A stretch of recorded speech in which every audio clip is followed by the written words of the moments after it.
I don't need food, sir. I just need a job. Annie's voice shook as the words left her mouth. Her teeth chattered uncontrollably, and she had to press her lips together afterward to keep them from trembling too much. She stood in front of the tall iron gate for a long time before anyone noticed her, pacing back and forth, rubbing her hands together, stopping whenever she felt dizzy, then forcing herself to stand still again. She had already been there for hours. A woman eventually approached her from inside the gate. The housekeeper, Mrs. Finch, looked down at the little girl with a mixture of concern and uncertainty. "Sweetheart, what are you doing out here so late?" she asked. "I'm here for work," Annie replied quickly, afraid that if she hesitated, she would be sent away. "I heard you need help." Mrs. Finch's expression softened, but she shook her head. "You're too young. We can't hire children." Annie swallowed hard. "I can do things," she insisted. "I can clean. I can carry stuff. I can work really hard." Mrs. Finch hesitated, then disappeared briefly. When she returned, she held a small plate with bread and a piece of fruit. She knelt down and held it out gently. "At least eat something," she said. "You must be hungry." Annie stared at the food. Her stomach twisted painfully, and for a moment her hands lifted on their own, almost reaching for it. Then she stopped herself and shook her head. "No, ma'am," she said, her voice barely above a whisper. "I can't." Mrs. Finch frowned. "Why not?" "If I eat, you'll think I just came for food," Annie said. "I really need a job. Please." The housekeeper felt her throat tighten. "Honey, eating doesn't mean that." But Annie was already backing away, clasping her hands together in front of her chest as if holding herself in one piece. "Please," she said again. "Just let me work. I don't need much." Mrs. Finch looked helplessly toward the house. From above, on the second-floor balcony, William Carter had stopped mid-step. He hadn't meant to listen. He hadn't even known why the sound of a child's voice had caught his attention. But now he stood still, staring down, his mind struggling to make sense of what he was seeing. A little girl, alone, refusing food. He watched as the housekeeper spoke to her again, watched the child shake her head, watched her clasp her hands tighter, as if afraid they might betray her hunger. Something sharp and unwelcome stirred in his chest. William turned away once, took 2 steps back toward the open doors behind him. This was not his problem. It couldn't be. There were rules for a reason, systems in place, people trained to handle situations like this. Then the girl spoke again, her voice cracking through the quiet. "I don't need food, sir. I just need a job." William stopped. Slowly, he turned back. The words hit him with a force he hadn't expected. They didn't sound rehearsed. They didn't sound manipulative. They sounded desperate, stripped of everything except need and determination. He looked down and saw her shivering violently now, her shoulders drawn in, her head bowed slightly, hands clasped together like a prayer she wasn't sure anyone was listening to. Without thinking, William brought his own hands together, his fingers locked, tight, the same way they had years ago when he stood outside a factory gate, promising he could work longer hours, promising he wouldn't complain, promising he wouldn't be a burden. "My God," he murmured under his breath. He moved before he could talk himself out of it. William descended the stairs, crossed the distance, and stepped out through the gate. The guard stiffened but said nothing. Up close, the girl looked even smaller. "What's your name?" he asked. She jumped slightly at the sound of his voice, then straightened. "Annie," she said. "Sir." "How old are you, Annie?" "6, she answered quickly. "But I can do things, I promise." William felt something tighten painfully in his chest. "Mrs. Finch spoke up nervously. "Sir." I told her. "We can't. It's all right," William said, holding up a hand. His eyes never left Annie. Annie stepped closer, her hands still clasped. "Please," she said, her voice breaking now. "I'll do anything. I'll clean all day. I won't sit down. I won't eat much. I just need a job." The words came faster and faster, tumbling over each other as if she was afraid silence would end the conversation. "I need money for my grandpa," she continued. "He's sick. He can't work anymore. The doctor said he needs medicine, and I tried other places, but they said I was too small. But I'm not lazy. I swear I'm not. William closed his eyes for a brief moment. When he opened them again, he crouched down so he was level with her. Annie, he said gently, you shouldn't have to beg like this. I'm not begging, she insisted quickly. I'm asking to work. The distinction mattered to her. He could hear it in her voice. You came here alone? He asked. She nodded. Weren't you scared? She hesitated, then answered honestly. Yes. But if I don't try, my grandpa won't get better. The simplicity of it left him speechless. She leaned forward slightly now, desperation overtaking caution. Please, she said again. Just one job. One day, I'll be really good. You won't regret it. William felt the weight of her words settle heavily on him. For years, he had told himself that success came from effort, that anyone willing to work could find a way. Standing in front of Annie, that belief felt fragile, almost cruel. He looked at her clasped hands, her shaking arms. The way she stood as if collapsing would mean failing someone she loved. You don't have to earn the right to exist, he said quietly. She frowned, confused. I just need to earn money, he exhaled slowly. No, he said. What you need right now is to come inside. End quote. Annie froze. Yes, but I can't work if I go inside, she said anxiously. William shook his head. You don't have to work tonight. Her eyes filled with fear. Then why? Because you're cold, he replied, and hungry, and because this isn't how a child should be standing in front of a gate. She searched his face, waiting for the condition, the hidden price. Will you send me away after? She asked softly. William didn't answer right away. Instead, he brought his hands together again, clasping them tightly as he looked at her. I won't turn my back on you, he said at last. Not tonight. Annie's hands slowly loosened. Okay, she whispered, and in that moment, William Carter knew that whatever came next, walking away would no longer be an option. William Carter walked ahead of Annie, not too fast, not too slow, acutely aware of the small footsteps trailing behind him. He did not look back at first. He had learned long ago that sudden attention could frighten people who were already on edge. Instead, he let the rhythm of their steps settle, let the silence stretch just enough to feel natural. Annie crossed the threshold cautiously, as if she expected an invisible line to trigger a reprimand. Her eyes flicked from side to side, taking in everything at once: the polished floor beneath her worn shoes, the soft light that made the walls glow, the quiet that felt different from the silence of the street. This silence was padded, deliberate, the kind that belonged to places where nothing was allowed to break. She stopped just inside the door. Take your coat off if you want, William said, glancing back at her. You're safe here. Annie nodded but did not move. She kept her arms close to her body, fingers digging into the fabric of her sleeves. Safe was a word adults liked to use. It did not always mean the same thing. Mrs. Finch cleared her throat softly. Sir, I'll bring something warm, she said. Thank you, William replied. Annie's head snapped up at the word warm. Mrs. Finch disappeared into the kitchen, and the sound of distant movement followed: pots, water, a familiar domestic rhythm. Annie listened intently, her shoulders relaxing just a fraction before tensing again, as if she had caught herself letting go too soon. William gestured toward a chair near the wall. You can sit. She shook her head immediately. I'm okay. You've been standing all night. I don't mind, she said quickly. I can stand. He studied her for a moment. He had seen this before, though not in years. The fear that sitting meant staying too long.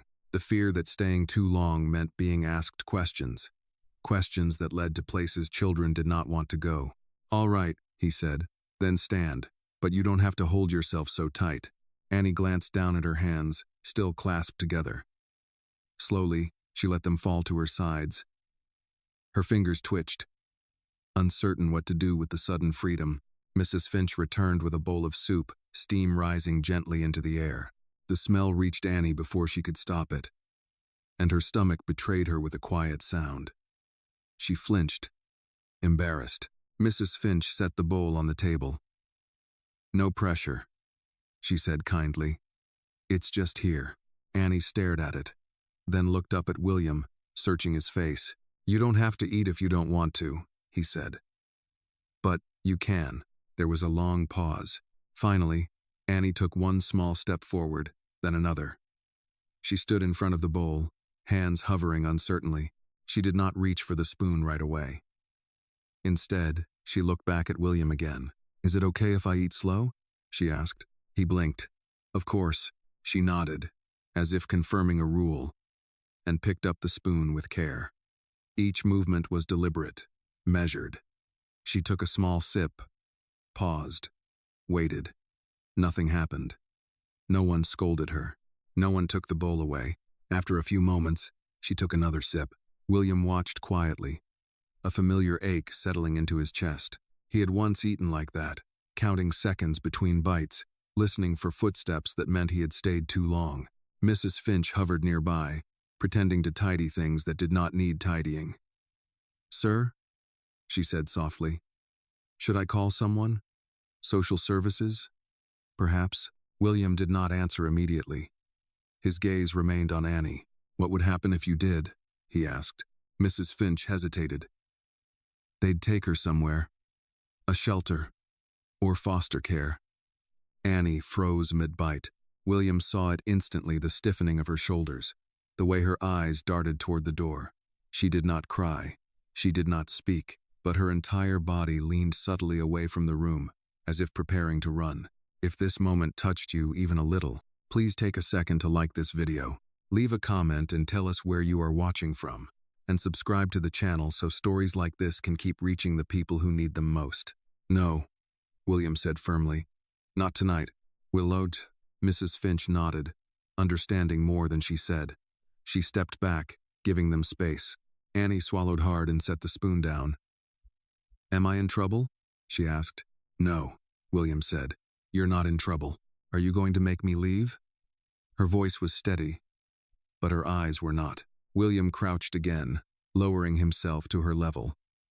Not tonight, he repeated. And not without talking to you first.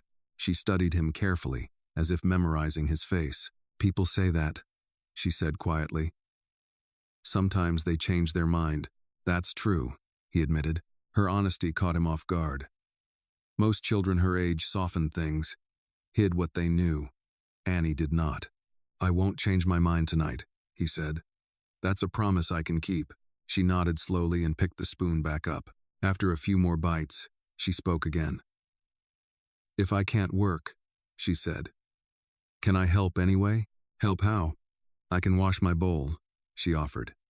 Or sweep. William almost smiled. Almost. You don't owe me anything, he said. Eating doesn't create a debt. She frowned at that, as if trying to understand a foreign idea. My grandpa says nothing is free, she said. William leaned back slightly. Your grandpa sounds like a smart man. He is, Annie said quickly. He just gets tired now. Silence settled between them. Heavier than before, but not uncomfortable. Where do you live? William asked gently. She hesitated, then answered. A few blocks from here, in an old building. The stairs are broken. Is your grandpa there now? Yes. Alone? She nodded. I told him I'd be back soon. William checked the time instinctively. The thought of an old man waiting in the dark sent another twist through his chest. Finish your soup, he said. Then I'll walk you home. Annie's eyes widened. You will? Yes. She stared at him for a long moment, then looked down at her bowl. This time, she ate a little faster. As she did, William stood and walked a few steps away, pressing his hands together again. He stared at them, remembering other nights, other promises made to himself. He had told himself he would never forget where he came from. He had told himself he would never become the kind of man who looked away. Tonight was testing that vow in ways he had not expected. When Annie finished, she carefully placed the spoon back into the bowl. Thank you, she said. I won't forget this. In a mist, William met her gaze. You don't have to remember it as a favor, he said. Just remember you matter. She didn't answer. But she didn't look away either, and for William Carter, That was enough to know this was only the beginning. William walked beside Annie as they left the estate, adjusting his pace to match her short, careful steps. The night felt different outside the gate, less controlled, less forgiving. Annie kept close to his side but did not reach for his hand. She seemed to know how easily kindness could change shape if you leaned on it too hard.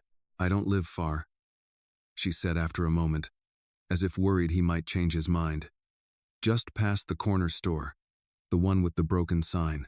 William nodded. "You can show me." They moved down the quiet street, the sound of their footsteps echoing softly. Annie glanced back once toward the mansion lights, then forward again, as though afraid to look too long at something she might not be allowed to return to. "Does your grandpa know you came here?" William asked. She hesitated. "He knows I went looking for work.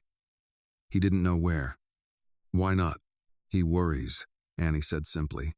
"If he worries too much, he gets tired." Also, William felt a familiar tightening in his chest, worry that made people smaller, worry that aged them before their time. They reached the building she had described. The front door hung slightly crooked on its hinges, paint peeling away in long strips. Inside, the stairwell was dim, one light flickering weakly. Annie stopped at the bottom step. "He's on the 3rd floor," she said. "The elevator doesn't work." "I can walk," William replied. Annie nodded and started up, gripping the railing with both hands. William followed, noting the way she counted the steps under her breath. By the time they reached the 3rd floor, her breathing was shallow, controlled. She stopped in front of a narrow door and knocked softly. Once, twice. "Grandpa?" she called. There was a pause. Then the sound of movement, slow and unsteady. The door opened a few inches. An older man peered out, his face lined and pale, eyes sharp despite the exhaustion etched into them. When he saw Annie, relief washed over his features, followed immediately by concern. "There you are," he said hoarsely. "I was starting to worry." "I'm okay," Annie said quickly. "I met someone." The man's gaze shifted to William, guarded but polite. "Good evening," he said. "Can I help you?" William extended his hand. "My name is William Carter. I met your granddaughter outside my home." The man's eyes widened slightly. He did not take the hand right away. "She didn't cause any trouble, did she?" he asked, a tremor of fear beneath the question. "No," William said firmly. "She did nothing wrong." Annie stepped forward. "I just tried to find work," she said. "I didn't take food. I promise." The man closed his eyes briefly. When he opened them, they were wet. "Come in," he said quietly, stepping aside. The apartment was small, sparsely furnished, but clean. A thin blanket lay folded on the couch. Pill bottles lined the counter. William took it all in without comment. The man lowered himself carefully into a chair. "My name is Henry," he said. "I'm her grandfather." William nodded. "She told me." Henry looked at Annie. "Did you eat?" She hesitated, then nodded. "A little." Henry exhaled, the sound shaky. "Good." He turned back to William. "I'm sorry she bothered you. She shouldn't be doing this." "She wasn't bothering me," William replied. "She was trying to take care of you." Henry's shoulders sagged at that. "She shouldn't have to." "I know," William said. Silence settled, heavy and honest. After a moment, Henry spoke again. "I used to work," he said. "Warehouse down by the tracks. 30 years. Then my lungs gave out. Doctor says I need medication. Regular. It's expensive." William glanced at Annie. She stared at the floor, hands clasped again. "I tried to manage," Henry continued. "But she sees everything. Kids always do." William nodded slowly. "I'd like to help," he said. "If you'll let me." Henry stiffened. "We don't want charity." William met his gaze. "Neither did I. Once." That seemed to reach him. "I'm not offering a handout," William continued. "I'm offering a solution. Tomorrow, I'll take you both to a clinic I trust. We'll get you checked properly." Henry shook his head. "I can't afford." "You don't have to," William said. "This isn't about money." Annie looked up sharply. "You won't take him away?" she asked. "No," William said. "I won't separate you." She studied his face, searching for cracks. "Promise?" William nodded. I keep my promises. Henry swallowed hard. Why? He asked. Why would you do this for us? William considered the question carefully. Because sometimes the world teaches children lessons it shouldn't, he said. And sometimes adults have to step in and correct that. Henry closed his eyes, a tear slipping free. Annie moved closer to her grandfather, pressing against his side. He wrapped an arm around her, holding her with a tenderness that spoke of years of shared hardship. William stood. I'll come back in the morning, he said. 8 o'clock. Annie's eyes widened. Really? Yes, she nodded, as if locking the time into her memory. At the door, William paused. Annie, he said. She looked up. You didn't do anything wrong tonight, he said. Not by asking, not by hoping. Oh, her lips trembled, but she nodded. Okay. William stepped into the hallway, the door closing softly behind him. As he walked back down the stairs, he felt the weight of the night settle fully on his shoulders. He knew now that this was no longer about a single choice. It was about what came next, and whether he would follow through when it mattered most. William returned to the estate long after midnight, but sleep refused to come. He lay awake, staring at the ceiling, replaying Annie's voice in his mind. Not the way she begged, but the way she didn't. The way she spoke about work as if it were oxygen. By the time dawn crept through the curtains, he was already dressed. At exactly 8 o'clock, his car pulled up in front of the old building. Annie was waiting on the steps, bundled in the same oversized sweater, her shoes neatly aligned beside her feet, as if she had been afraid they might be in the way. Henry stood behind her, leaning heavily on a cane. You're early, Henry said, surprised. I didn't want to be late, William replied. Annie climbed into the back seat carefully, hands folded in her lap. She did not touch anything. William noticed, and made a quiet decision to say nothing about it. Some lessons needed time to loosen. The clinic was small but clean, the kind of place built on reputation rather than marble floors. Nurses greeted William by name, but he waved off the familiarity. Today wasn't about him. Annie stayed close to her grandfather as they waited. When a nurse called Henry's name, Annie's grip tightened. I'll be right here, William said. Both of you. The examination took longer than Annie expected. She sat rigid in her chair, eyes fixed on the hallway. Every time a door opened, she flinched. When Henry finally emerged, he looked exhausted but calmer. The doctor says it's bad, he said quietly, but not hopeless. Annie exhaled sharply, as if she had been holding her breath for years. They'll start treatment today, William said, and we'll make sure you get your medication regularly. Henry shook his head slowly. I don't know how to thank you. You don't have to, William replied. Just focus on getting better. Wear the goad. On the drive back, Annie spoke for the first time since entering the clinic. Are we in trouble? She asked. No, William said.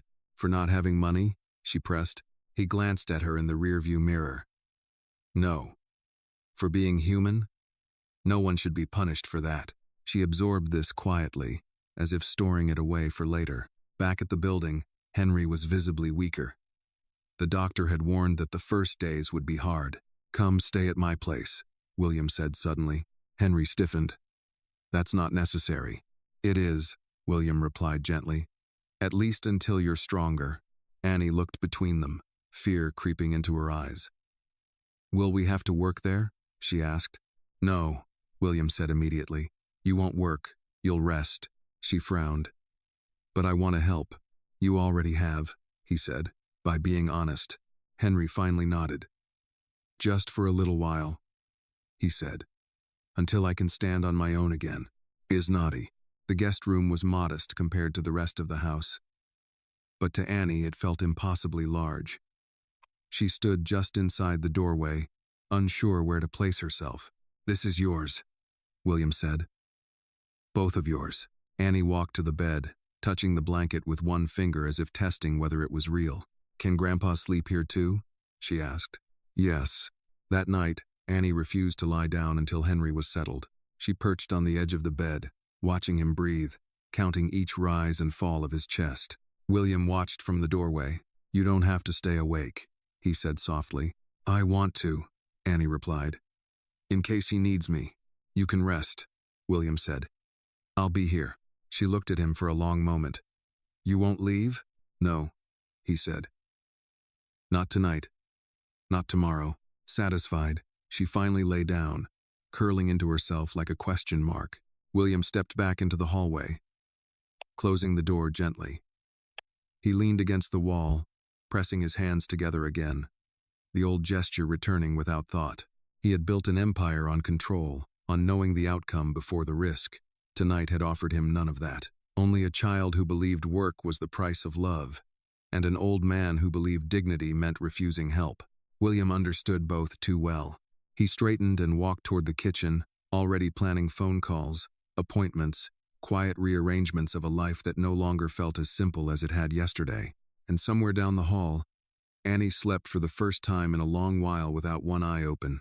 Morning arrived quietly in the Carter estate, filtered through tall windows and softened by thick curtains. The house had its own rhythm at dawn, measured, restrained, but that morning something in it felt altered, as if the walls themselves were listening. William was already awake when Mrs. Finch entered the kitchen. They slept through the night, she said softly, setting a mug down in front of him. Both of them, he nodded, relief settling into his shoulders. Thank you. Mrs. Finch hesitated, then spoke again. The little girl woke once, just for a minute. She asked if her grandfather was still breathing. William closed his eyes briefly, and I told her yes. She went right back to sleep. He exhaled slowly. Good. From the hallway came the faint sound of footsteps, careful ones. Annie appeared in the doorway, hair slightly tangled, clutching the sleeve of her sweater as if unsure whether she was allowed to be awake yet. William looked up. Good morning, T-Dax. She froze for half a second, then nodded. Morning, sir. You don't have to call me that, he said. You can call me William. She considered this. Okay, she said cautiously. William. Mrs. Finch smiled and slid a small plate onto the table. Breakfast, she said. Eggs and toast. Annie glanced at it, then back toward the hallway. Can I check on Grandpa first? Of course, William said. She padded down the hall, stopping at the guest room door. She opened it just enough to peer inside, watching Henry's chest rise and fall. Only then did she relax. When she returned, she sat on the edge of the chair instead of fully in it, hands folded neatly in her lap. You can sit back, Mrs. Finch said gently. Annie shook her head. I'm okay. William watched without comment. Pushing too hard only hardened habits like these. As Annie ate, small and precise bites, Henry appeared in the doorway, leaning on his cane. Annie jumped up instantly. You should stay in bed, she said. I'm fine, Henry replied, though the effort of standing showed in his face. He nodded to William. Morning. Good morning, William said. How are you feeling? Henry shrugged. Like an old man who shouldn't have ignored doctors. Annie frowned. You didn't ignore them, she said. You just didn't have money. Henry winced slightly. William caught the look and intervened gently. You're starting treatment today, he said. That's what matters. We couldn't know standards. Henry nodded. I don't know how to repay you. You don't, William said. That's settled. After breakfast, William made phone calls from his study. He spoke quietly, efficiently, arranging follow-up appointments, medication deliveries, temporary care. He did not mention charity. He did not mention favors. He spoke as if this were simply another responsibility he had accepted. From the doorway, Annie watched him. She didn't understand the words, but she understood the tone. This wasn't hesitation. This was commitment. When he finished, he found her still standing there. You don't have to wait, he said. I wasn't, she replied. I was just staying. He nodded. That's allowed here. She looked surprised by that. Later that morning, a social worker called. Mrs. Finch answered, then looked toward William. She says she needs to speak with you, she said quietly. About the child. William took the phone. Yes, he said calmly. I understand. No, I'm not her guardian. Yes, I'm aware of the regulations. Annie hovered at the edge of the hallway, listening without meaning to.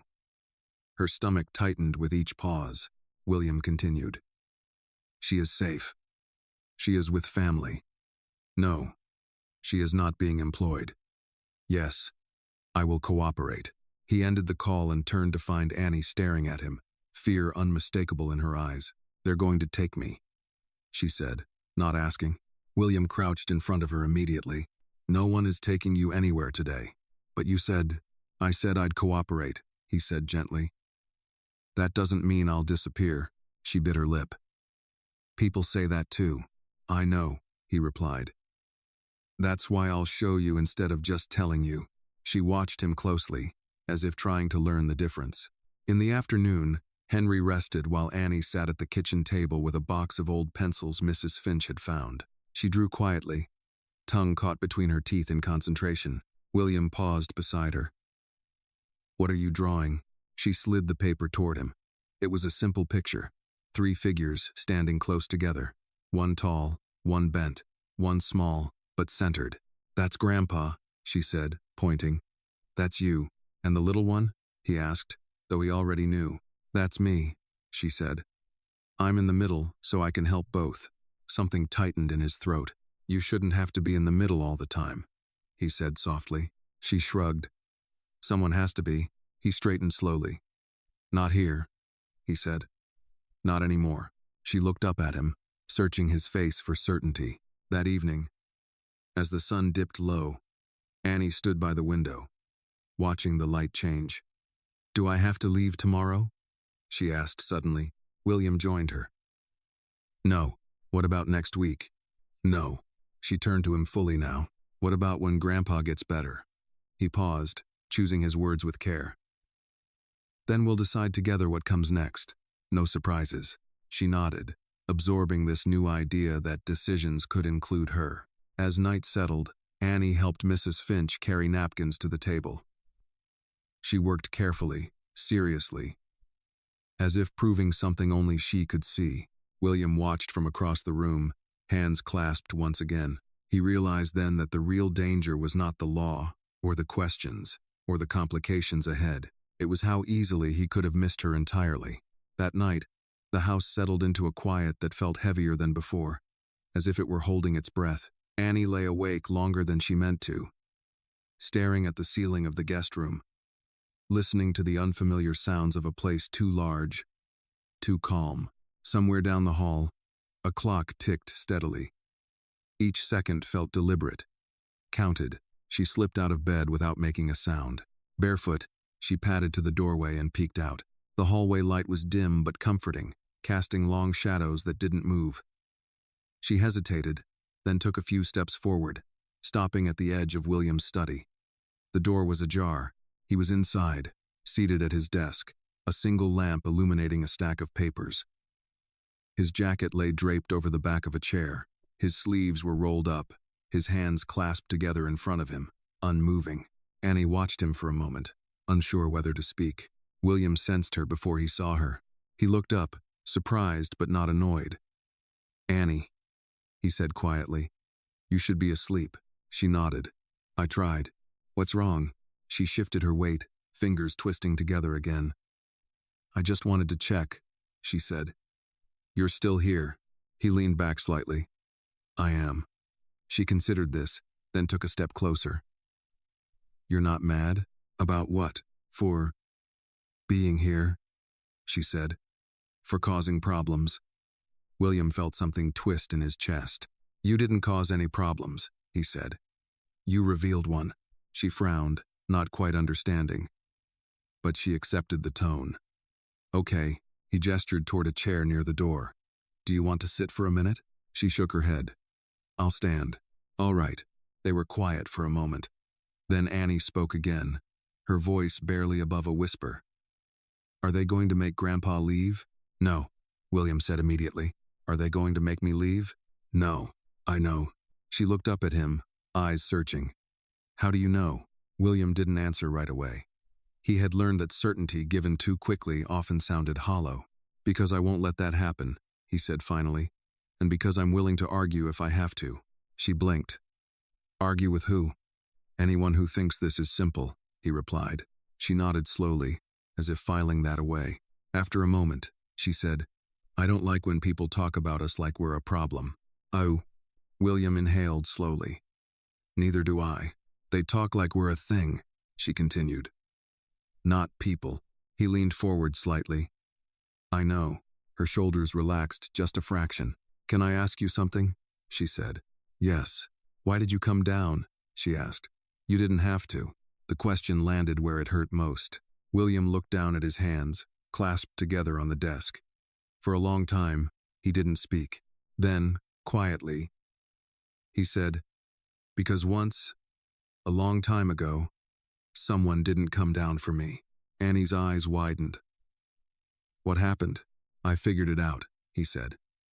I always did. But I remember thinking, if just one person had stopped, things would have been different. She absorbed this silently. Did you get in trouble? She asked. He almost smiled. Often. Did you get scared? Yes. She nodded. Me too. The honesty of it hung between them. William straightened. You should get some rest, he said gently. Tomorrow will be a long day. She hesitated, then nodded. Okay. At the doorway, she paused. Will you still be here in the morning? Yes. Promise? Yes. Satisfied, she returned to bed. William remained at his desk long after the light in her room went out. He reviewed notes from the clinic, scrolled through emails he hadn't answered, paused on messages from advisors asking questions he hadn't yet decided how to answer. There would be scrutiny. He knew that. There always was when things crossed lines people preferred to keep tidy. The next morning, Henry's condition worsened slightly. His breathing was shallow, his hands shaking as he tried to hold a cup of water. Annie hovered close, eyes sharp, missing nothing. William watched from the doorway as Annie gently guided the cup back to the table. Slow, she said. Like the doctor said. Henry smiled faintly. Bossy, he murmured. Annie did not smile back. I'm helping. I know, Henry said softly. William stepped forward. We're going back to the clinic, he said. Just to be safe. Henry nodded without protest. All right. The ride was quiet. Annie sat between them in the back seat, holding Henry's hand with both of hers. She did not look out the window this time. She watched William's reflection in the glass instead. At the clinic, the nurse recognized them immediately. Back so soon? She asked. Yes, William replied. Something's off. Henry was taken in quickly. Annie stood in the hallway, rigid. They'll help him, William said. They know what they're doing. She nodded, but she didn't move. A doctor emerged after what felt like hours but was only minutes. He needs to stay overnight, she said. It's the right call. Annie's breath caught. Can I stay too? The doctor hesitated. She can, William said calmly. I'll make arrangements. The doctor nodded. All right. Tonight, Dean. Annie didn't speak again until Henry was settled. She sat beside his bed, feet dangling, refusing to let go of his hand. You should eat, Henry said weakly. I will later, she replied. William stood just outside the room, watching through the glass. He saw the way Annie leaned in, the way she counted each breath, the way responsibility had shaped her posture far too early. A nurse approached him quietly. She's very attached, she said. She has to be, William replied. The nurse studied him. Are you family? William hesitated. Not by blood. The nurse nodded. Sometimes that's not the part that matters. That evening, Annie fell asleep in a chair by the bed, head tilted awkwardly to the side. William draped a blanket over her carefully, as if afraid she might break. He stood there for a long time afterward. For years, he had believed distance was safety. That involvement complicated things. That caring too much blurred judgment. Now, watching a 6-year-old child sleep in a hospital chair, he understood something he had avoided for a long time. Some lines were meant to be crossed. Some responsibilities could not be delegated. And some choices, once made, demanded everything that followed. The hospital room smelled faintly of disinfectant and warm linen, a smell Annie was beginning to recognize too well. She woke with a start when a nurse gently adjusted the blanket around her shoulders. For a split second, fear flashed through her eyes, sharp and immediate, before she remembered where she was. Grandpa, she whispered. Henry was still asleep, his breathing steadier than it had been the night before. Relief loosened something tight in her chest. She nodded to the nurse, a small, solemn acknowledgement, and remained very still, as if movement alone might undo the fragile calm. William stood near the window, phone pressed to his ear, his voice low. "Yes," he said. "I understand. No, she hasn't been left alone. I'm here." He turned slightly away, listening. Annie watched his reflection in the glass, trying to read his face the way she had learned to read adults, searching for the moment their patience thinned, for the signal that something was about to go wrong. "I'm aware of the regulations," William continued. "And I'm not disputing your role. I'm asking for time." There was a pause. William's jaw tightened almost imperceptibly. "Because pulling her out of here right now would do more harm than good," he said. "Yes, I'll meet with you. He ended the call and exhaled slowly, rubbing his hands together before letting them fall to his sides. Annie cleared her throat softly. William turned immediately. "Did I wake you?" She shook her head. "Is someone mad?" "No," he said. "Not mad. Concerned." "About me?" she asked. "About rules," he replied honestly. She frowned. "Rules don't know Grandpa is sick." "No," William agreed. "They don't." Annie looked down at Henry's hand, still wrapped weakly around hers. "Are they going to take me away?" The question was quiet, almost casual. That was what hurt the most. William crossed the room and crouched beside her. "No one is taking you away today." She studied him carefully. "You said today last time too." He nodded. "That's fair. So what about tomorrow?" He didn't answer immediately. Instead, he chose his words with care. "Tomorrow, we'll talk. Together. And no one will make decisions without explaining them to you." Her eyes narrowed slightly. "Grown-ups don't usually do that." "I know," he said. "They should." She considered this, then nodded once. It wasn't trust, not yet. But it was attention. Later that morning, a woman in a navy blazer appeared at the door. She carried a folder tucked under her arm and wore a practiced smile that didn't quite reach her eyes. "Mr. Carter," she said. "I'm Linda Morales. Child Welfare Services." Annie stiffened immediately. William stood. "Of course. Thank you for coming." "I knows." Linda glanced at Annie, then at Henry, still sleeping.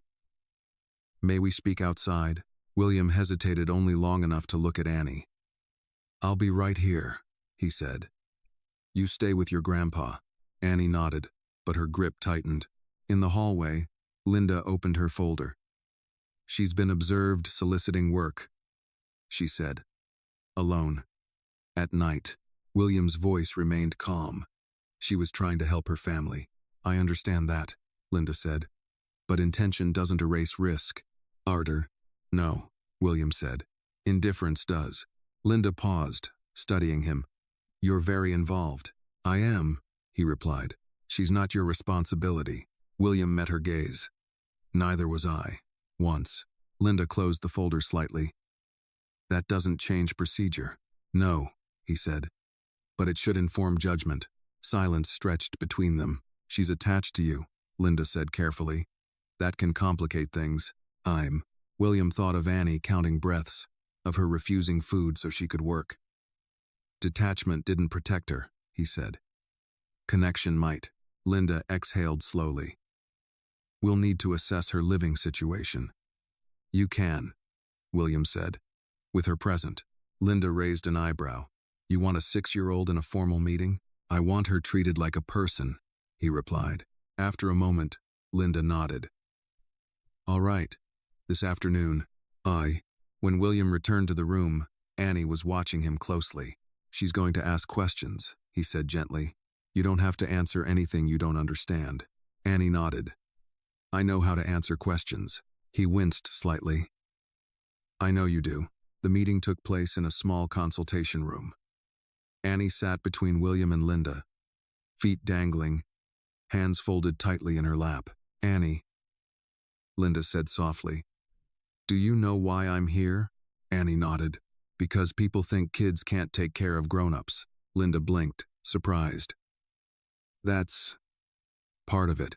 "I don't want to leave my grandpa," Annie said quickly. "I won't. No one is saying that," Linda replied.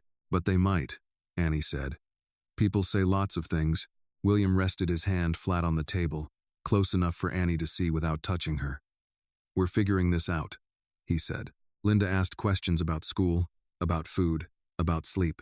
Annie answered carefully, honestly, never exaggerating, never minimizing. William noticed how she framed everything in terms of her grandfather's needs, how rarely she mentioned her own. When it was over, Linda closed her folder again. She's resilient, she said. But resilience isn't the same as safety. No, William agreed. It's often the result of lacking it. Linda studied him. You're asking for time. Yes, she nodded slowly. Then here's what I can offer. Temporary arrangement. Supervised. We monitor. You cooperate. William didn't hesitate. Done.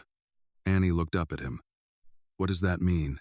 It means, he said, turning to her, that you stay with your grandpa, and we all keep talking. Her shoulders relaxed slightly. That evening, Henry was more alert. He smiled faintly when he saw Annie. You didn't go anywhere, he said. She shook her head firmly. I stayed. William watched them from the doorway, the weight of the day settling into his bones. He knew this was only the beginning. Systems rarely loosened their grip easily, but as Annie leaned her head against her grandfather's arm, eyes finally closing in sleep, William understood something with absolute clarity. Protecting her would not be simple, it would not be quiet, and it would not be temporary. The temporary arrangement began quietly, without ceremony or celebration. That was how William wanted it. No declarations, no assumptions, just a steady continuation of what had already begun.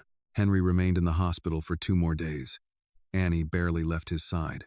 Nurses learned quickly to speak to her directly, not over her head. She asked precise questions, listened carefully, and corrected anyone who forgot to explain what they were doing. When the doctor finally announced Henry could be discharged, Annie nodded once, as if checking off a long-awaited item from a mental list. You hear that? Henry said weakly.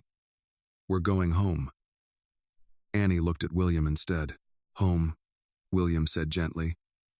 For now, is with me. She searched his face, then nodded again. Okay. The drive back to the estate was quiet.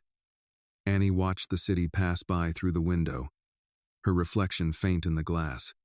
She didn't smile. She didn't frown. She simply watched, as if imprinting the route in her memory. At the house, Mrs. Finch had prepared the guest room carefully. Extra pillows, a chair near the bed, a small lamp within reach. Henry lowered himself onto the mattress with a tired sigh. This is more than I deserve, he murmured. This isn't about deserving, William said. It's about recovering. Oh, Annie hovered, adjusting the blanket, aligning the pillows, making sure everything was within Henry's reach before she allowed herself to step back. Annie, William said softly, you don't have to manage everything. She didn't look at him. I know, but she didn't stop either.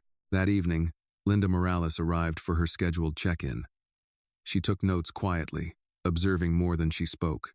She watched how Annie moved around her grandfather, how she anticipated his needs before he voiced them. She watched how William spoke, not instructing, not directing, but explaining. Afterward, Linda closed her folder. She's carrying too much, she said frankly. Yes, William replied. That's why she's here. Linda studied him. You know this will change her expectations. I hope it does, he said. Linda nodded slowly. We'll continue to monitor, she said. But for now, this works. When she left, Annie stood in the doorway, waiting. Is she done? She asked. Yes, William said. She'll come back another time. Annie frowned. Will she always come back? Probably, he answered honestly. She considered this, then shrugged. Okay. Later that night, Annie sat at the kitchen table while Mrs. Finch prepared soup. She watched every movement closely. You don't have to help, Mrs. Finch said gently. I'm not helping, Annie replied. I'm learning. Mrs. Finch smiled faintly. William observed from a distance. He saw how Annie flinched when a pan clattered too loudly, how she instinctively stepped aside when someone passed behind her. Trauma lived in the smallest gestures. After dinner, William found Annie standing by the back door, staring out into the dark. "What are you thinking about?" he asked. She hesitated. "If Grandpa gets better," she said slowly. "Will you stop helping?" William leaned against the doorframe. "Why do you think that?" "Because people help when something is wrong," she said. "When it's fixed, they go away. That's one way it happens," he admitted. "And this way?" she asked. "This way," he said, "is different." She waited. "I'm not helping because your grandpa is sick," William continued. "I'm helping because you shouldn't have had to do this alone." Her throat tightened. "I didn't mind," she said quickly. "I know," he replied. "That doesn't mean it was fair." Grabbed. She absorbed this in silence. That night, Annie dreamed. She dreamed of standing outside the gate again. Hands clasped, repeating the same words. In the dream, no one came down. The gate stayed closed. Her voice grew smaller and smaller until she couldn't hear it anymore.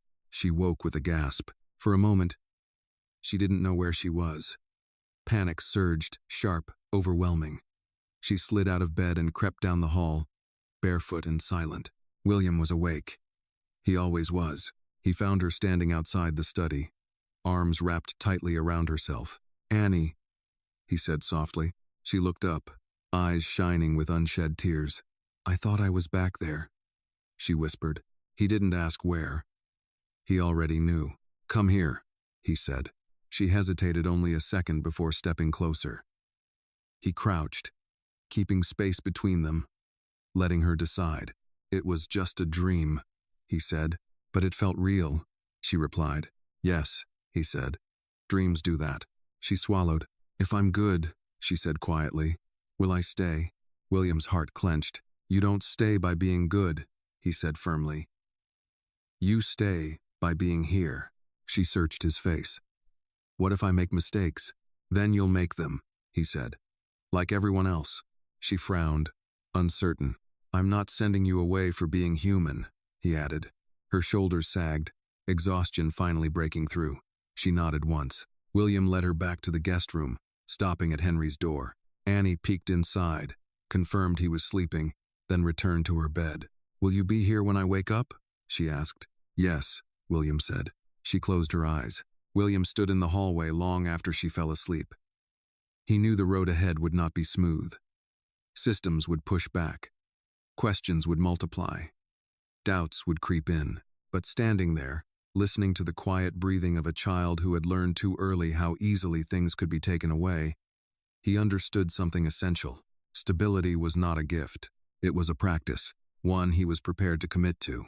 The days that followed settled into a cautious rhythm, one Annie did not yet trust, but learned to observe carefully. Mornings began with quiet footsteps in the hallway, the soft clink of dishes, the low murmur of adult voices that did not sharpen into anger. Afternoons brought doctor's calls, follow-up schedules, the steady routine of Henry's recovery. Evenings ended with lights dimmed early, the house sinking into a calm that felt almost deliberate. Annie watched all of it. She noticed how William always paused before entering Henry's room, knocking even when the door was open. She noticed how Mrs. Finch asked before touching her shoulder, how the staff spoke to her slowly without raising their voices. These were small things, but Annie understood small things. Small things were how you knew whether a place was safe. On the fourth morning, William found her sitting at the dining table with a notebook Mrs. Finch had given her. She was copying letters carefully, tongue pressed to the corner of her mouth in concentration. "You write well," William said. She startled slightly, then relaxed when she recognized his voice. "I practiced," she said. "At the library sometimes." "You like school?" he asked. She hesitated. "I like learning," she said finally. "School is loud." "That's fair," he replied. She looked up at him. "Am I going back?" "Yes," he said. "But not until we talk about what you need." Even. Her pencil paused mid-stroke. "People don't usually ask that." "I'm learning," he said. She nodded, accepting that. Later that day, Linda Morales returned. This time, she brought a man with her older, quieter, with a legal pad tucked under his arm. Annie stiffened immediately. "This is Mr. Harris," Linda said. He helps me understand family arrangements. Annie glanced at William. He met her gaze steadily. You can stay, he said. Or you can sit with Mrs. Finch. Your choice. Away. She considered this carefully, then pulled her chair closer to the table. I'll stay. The meeting was calm but thorough. They discussed Henry's prognosis, Annie's schooling, supervision requirements. Words like guardianship and temporary custody floated through the room like unfamiliar weather. Annie listened closely, interrupting only once. If Grandpa gets better, she asked. Do I have to leave? The room went quiet. William answered before anyone else could. No decisions will be made without you, he said. And no one is rushing anything. Mr. Harris looked at him over his glasses. That's an unusual approach. It's an honest one, William replied. Annie watched both men, her face unreadable. When the meeting ended, Linda lingered behind. She's very aware, she said quietly. She has to be, William replied. Linda nodded. Just make sure she doesn't have to be forever. That night, Henry slept deeply for the first time since leaving the hospital. Annie sat on the floor beside his bed, back against the wall, counting quietly. William found her there when he checked in. You should be in bed, he said gently. I will, she replied. After I get to 10. 10 what? Breaths, she said. If he gets to 10, it's okay.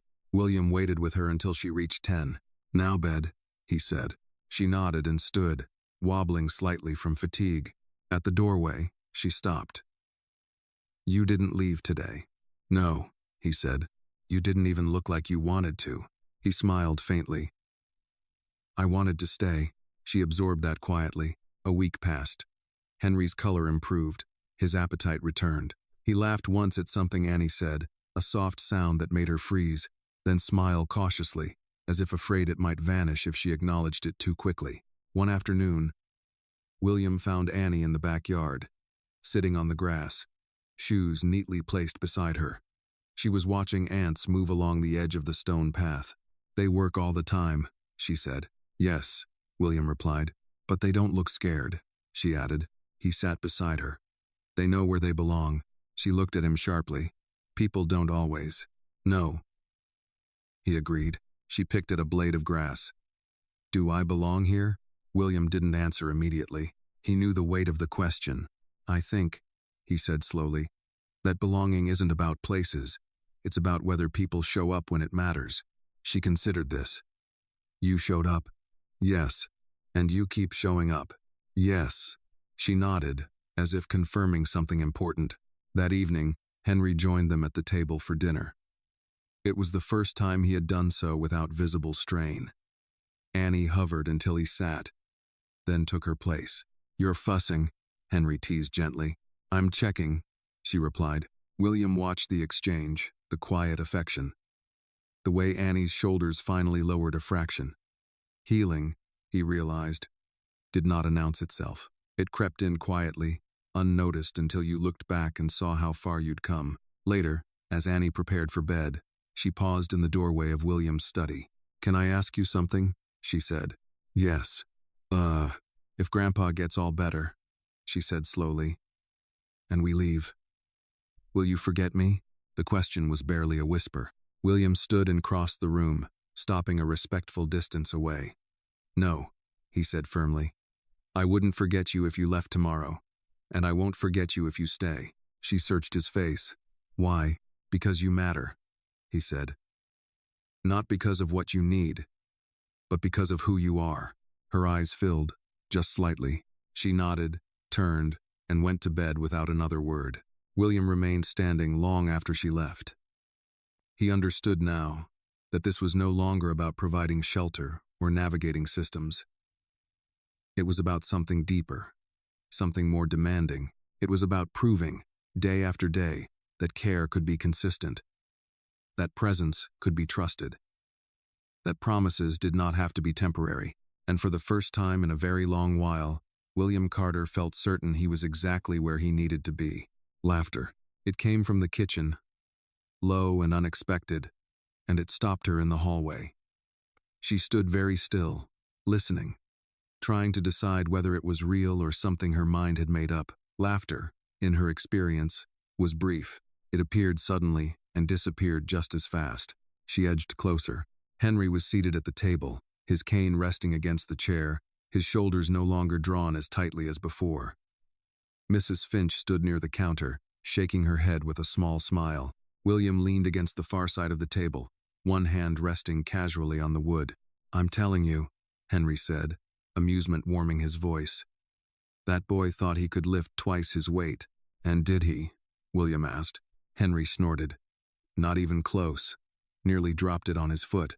Mrs. Finch laughed again, softer this time. Annie froze in the doorway. Henry noticed her first. "There you are," he said. "Come here, little boss." "Oh, bye." She stepped forward cautiously, as if afraid the moment might break if she moved too fast. "What's funny?" she asked. "Your grandpa is telling stories," Mrs. Finch said. "Very dramatic ones." Henry smiled at Annie. "I used to be stronger than I looked." She studied him carefully, then nodded. "You still are." Something flickered across his face. Pride, surprise, emotion held carefully in check. Annie climbed into her chair, glancing at William as she did. He met her gaze briefly and nodded, as if to say, "Yes, this is real. You're allowed to be here." After breakfast, Henry rested while Annie helped Mrs. Finch fold laundry. She folded each towel with exaggerated precision, aligning edges until they were perfectly straight. "You don't have to make them perfect," Mrs. Finch said gently. "I know," Annie replied. "But I like when things line up."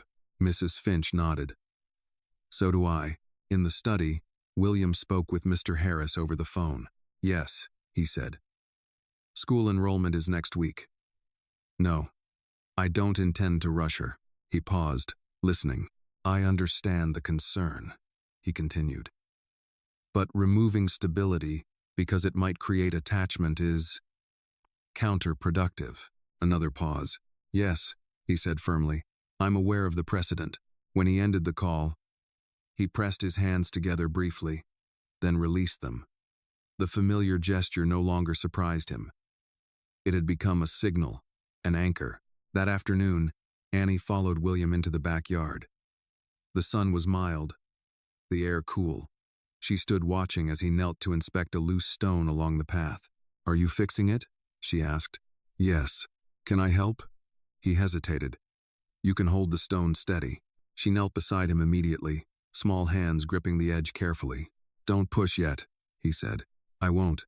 They worked in silence for a moment. "William?" she asked suddenly. "Yes?" "Why do people get scared when kids like me ask for things?" He paused, considering. "Sometimes," he said slowly, "people confuse need with weakness, and weakness makes them uncomfortable." "I'm not weak," she said quickly. "No," he agreed. "You're not." She absorbed that quietly. Later, Linda Morales returned unexpectedly. Annie saw her through the window and stiffened instantly. "She's here," Annie said. "I know," William replied calmly. "Do you want to stay inside or come with me?" Annie hesitated. "Will she be mad if I come?" "No." She nodded and followed him. Linda smiled when she saw Annie. "Hello again." "Hi," Annie replied cautiously. "I brought something," Linda said, pulling a thin folder from her bag. "Information about schools nearby."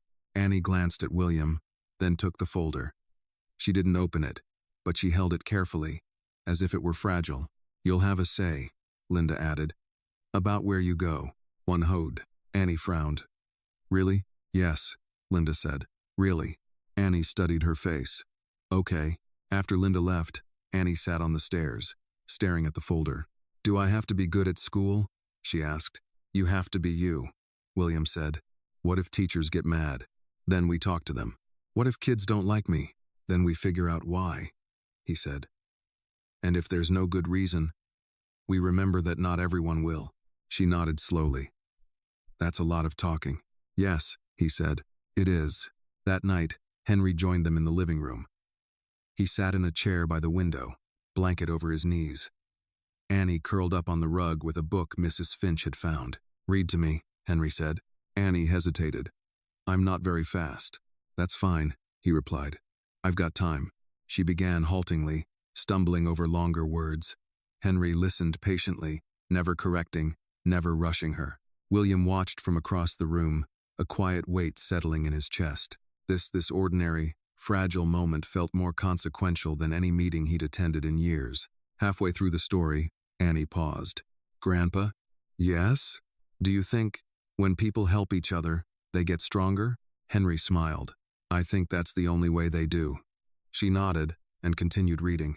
Later, when Henry had gone to bed and the house had quieted, Annie lingered near the stairs. William? She said. Yes. Today felt normal, she said carefully. Is that bad? He shook his head. No. It's a good sign. She smiled faintly. I liked it. He returned the smile.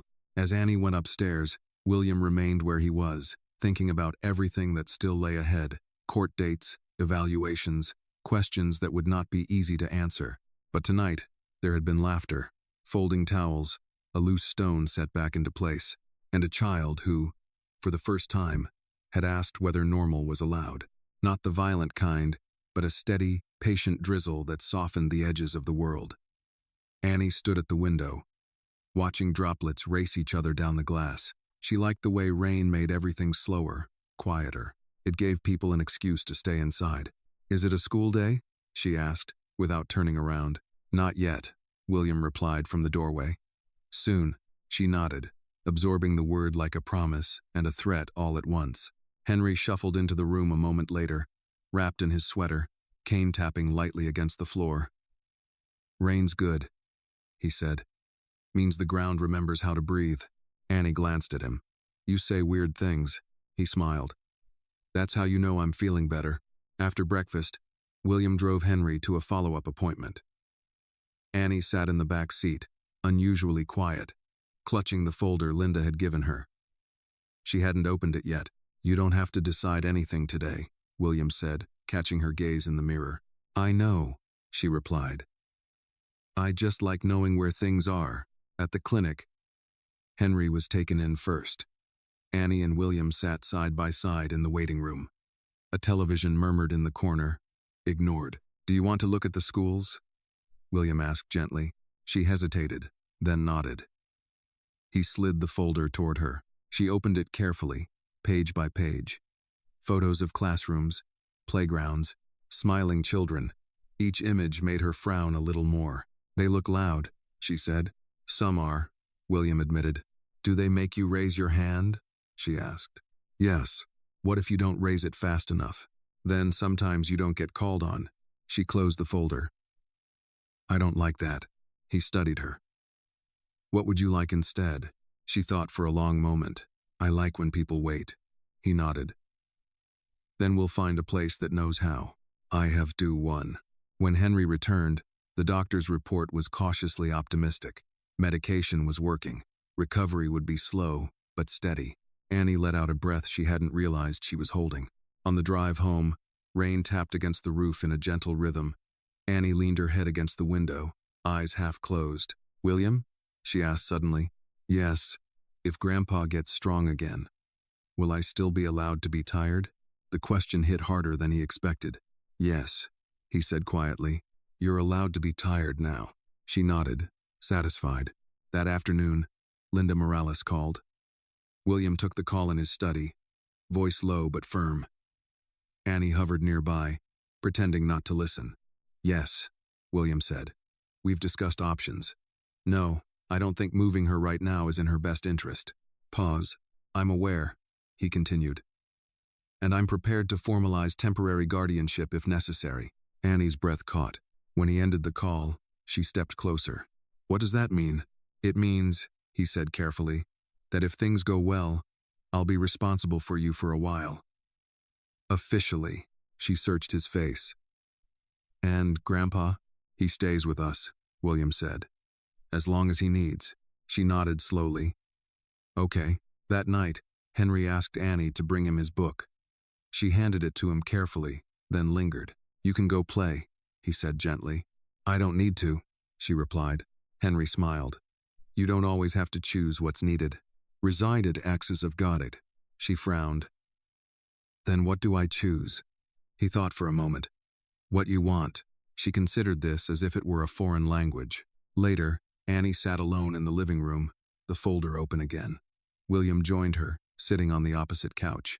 I don't want them to think I'm bad, she said suddenly. Who? Teachers, kids, everyone. They won't, he said. She shook her head. They might, yes, he admitted. Some people might. She looked at him sharply. Then why try? Because, he said, you deserve to be seen as more than what you've survived. She stared at the pictures again.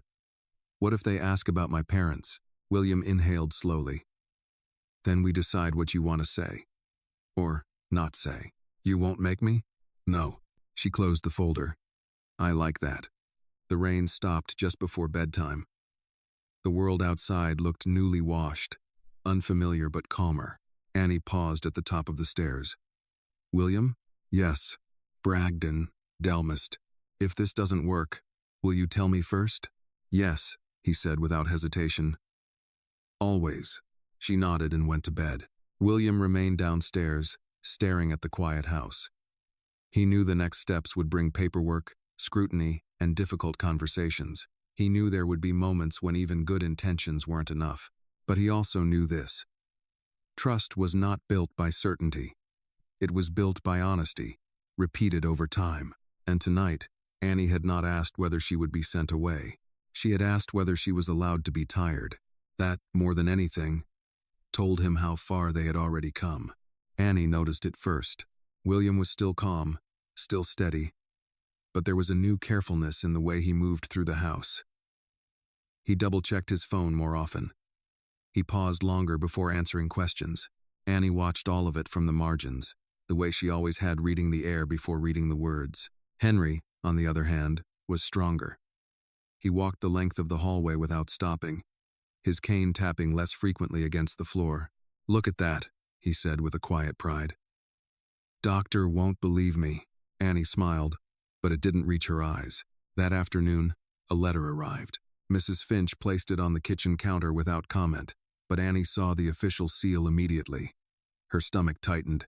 William picked it up, read it once, then folded it neatly. Is it bad? Annie asked. No, he said. It's important. She nodded. Important was worse than bad. They sat at the table together, the letter between them like a third presence. It's a formal review, William explained. They want to evaluate what's best for you long term. Annie clasped her hands together. They always say that. I know, he said.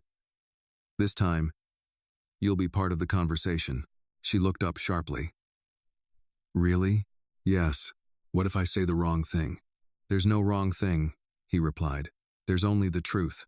She considered this, then nodded slowly. That evening, Henry found Annie sitting on the back steps, staring out at the yard. You're thinking too loud, he said gently, lowering himself beside her. I don't want to mess this up, she said. Henry studied her profile. Mess what up? All of it, she replied. This. You getting better. William helping. If I say something wrong, they might think I don't belong here. Henry smiled sadly. You've been thinking about belonging your whole life, haven't you? She didn't answer. Listen to me, he said, his voice firmer than usual. You don't belong because someone lets you. You belong because you exist. She frowned. People don't act like that's true. No, he agreed. But that doesn't make them right. The day of the review arrived too quickly.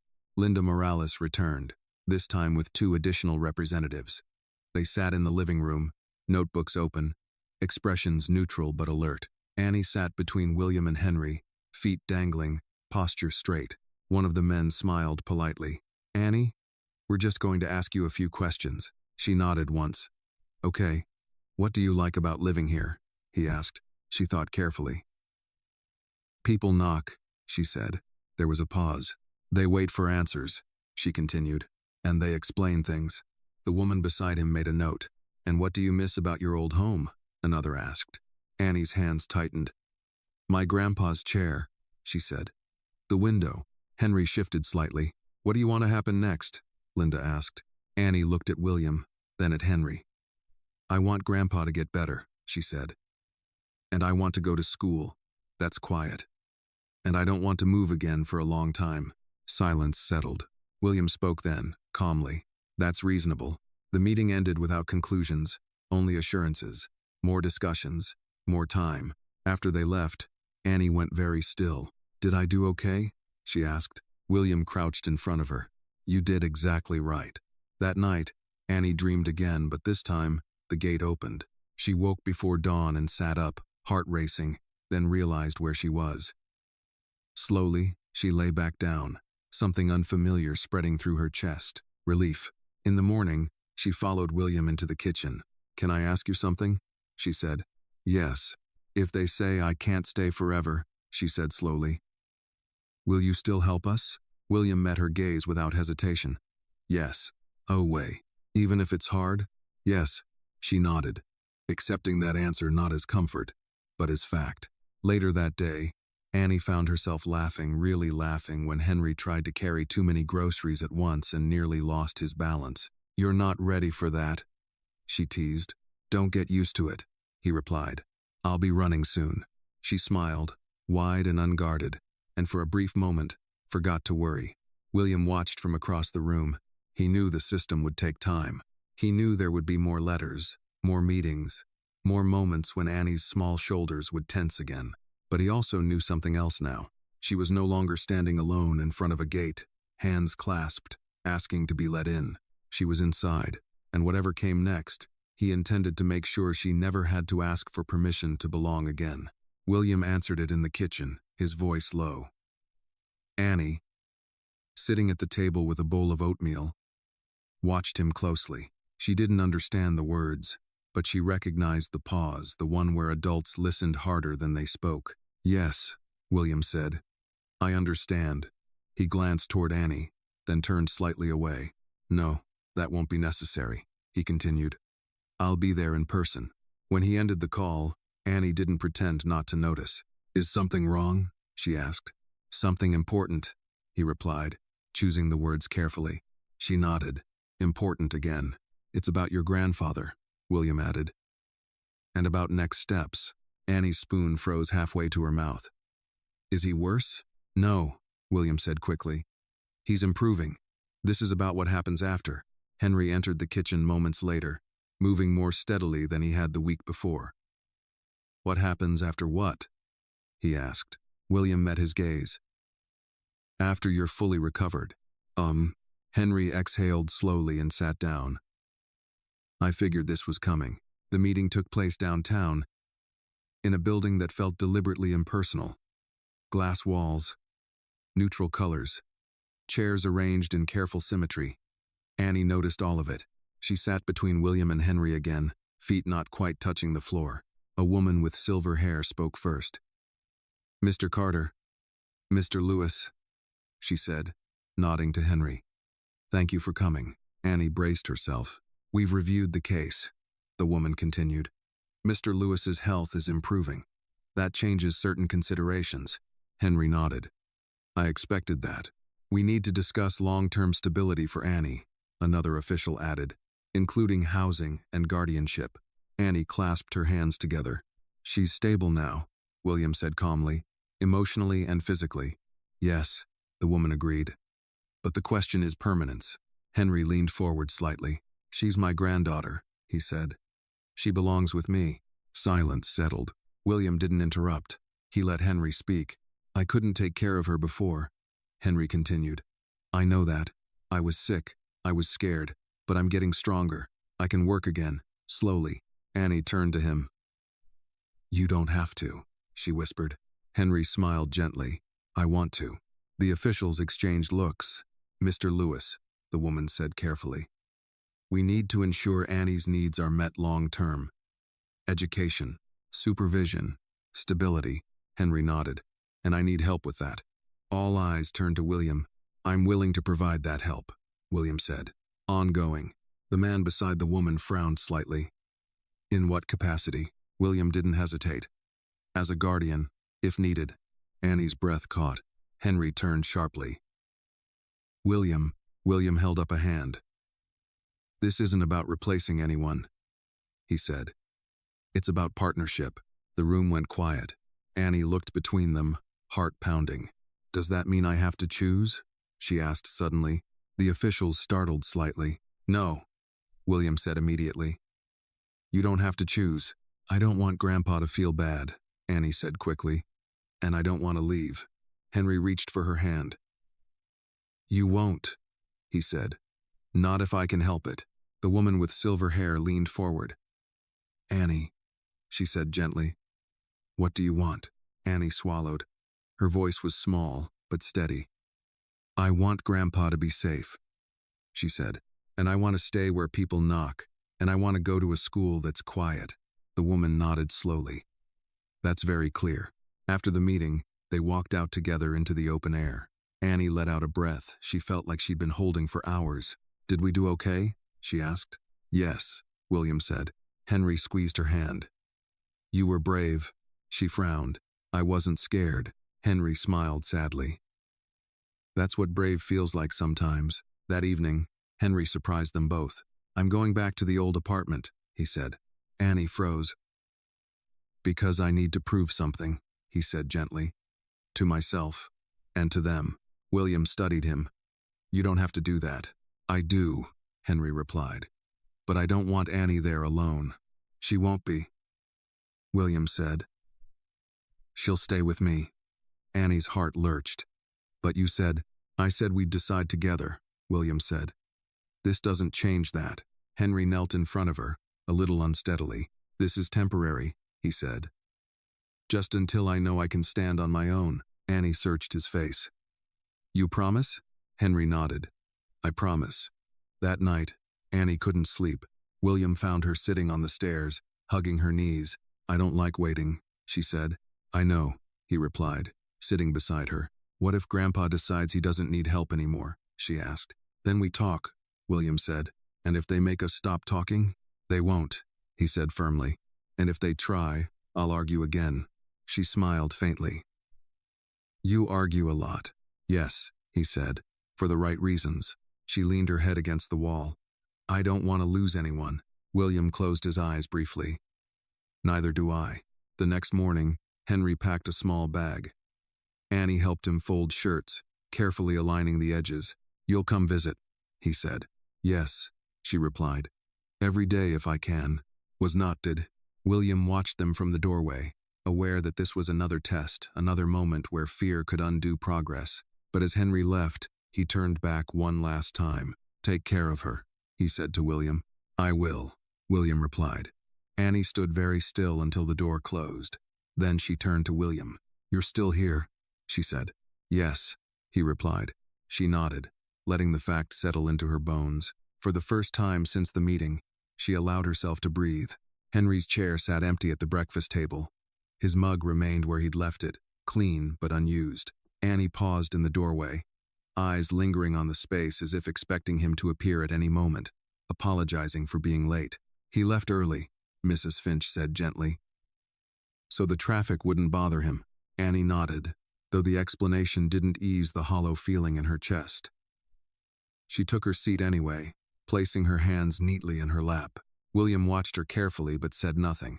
He had learned that naming loss too quickly could make it heavier.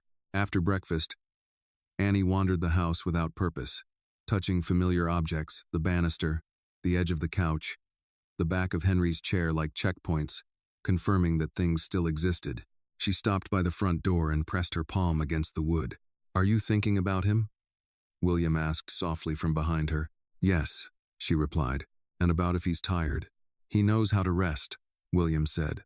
She considered this. He didn't before. He's learning, William replied. Just like you are. She turned to him. Am I? Yes. She accepted that quietly. That afternoon, William drove Annie to see the school Linda had suggested, the quiet one. The building was small, the playground modest. Children moved in clusters rather than crowds. A teacher greeted them with a calm smile and waited for Annie to speak first. I don't like loud bells, Annie said bluntly. The teacher nodded. We use soft music instead. Annie glanced at William, surprised. Can I sit by the window? She asked. If you want, the teacher replied. Annie nodded again. the familiar gesture of cautious approval. On the drive home, she was quiet for a long time. "I think," she said finally, "I could try it." William smiled faintly. "That's all anyone can ask." Grack. When they returned to the house, Annie found a small package waiting on the table. Her name was written on it in careful handwriting. "It's from your grandpa," William said. Her hands trembled slightly as she opened it. Inside was a small notebook and a note, "So you can write things down when your head gets too loud. Love, Grandpa."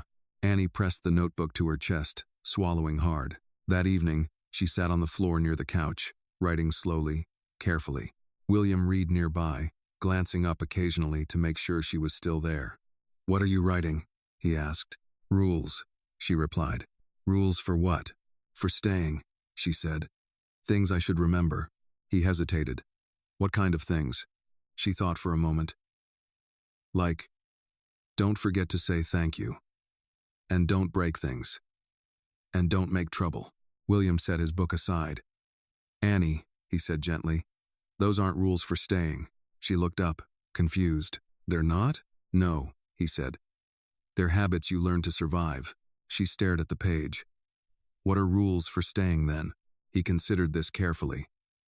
"Rules for staying," he said, "are things like telling the truth, asking for help, and knowing you're allowed to make mistakes." She frowned. "Those sound dangerous." "They can be," he admitted. "But they're also how people learn you're real." She looked back at the notebook and crossed out a line, then wrote something new. "Tell the truth even when it's scary."